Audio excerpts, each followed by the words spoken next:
Eno je gore. A mogoče veš, kakšno je število pi? 3,1, 4, 1, 5, 9, 6, 5, 3, 5, 8, 9, 7, 9, 3, 2, 3, 8, 4, 6, 2, 6, 3, 3, 8, 3, 2, 7, 9, 5, 2, 8, 8, 4, 1, 9, 7, 1, 6, 9. To je to. Dotlej znam. Mogoče se spomnite, kaj je hipotenuza? Definitivno, samo pustim mojemu kolegu, da odgovori, ker ima več sper za to. Da. To je nekaj vezano na matematiko, gotovo. Jaz se tudi ne spomnim čisto, ampak je ono ko sta dva kraka in pol dobiš ono tretjo črto in to je nekaj hipotenuza, ne? Hipotenuza... Hipotenuza je daljša stranica v pravokotnem trikotniku. Se mogoče spomniš, kdo je napisal Krst pri Savici?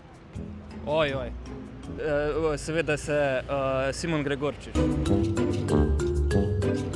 Krst pri Savici je napisal kdo že? Pa veš, kaj prepuščam tebi. Sorry, Prešeren. France Prešeren. Kakšna je slovenska zastava? Zgori bela, modra, rdeča, grb levo zgori, Triglav, reke oziroma morje spodaj pa 3 zvezde gor, Celjska. Čisto prelahka vprašanja. Čisto prelahka, res so prelahka. Okej. Pravi bela, modra, rdeča. Ja. Okay, se pravi, imamo modra, bela, rdeča. Se strinjaš? Se strinjam, ja. Pa še grb imamo še nekje gor, ne, to je. Eno je gore.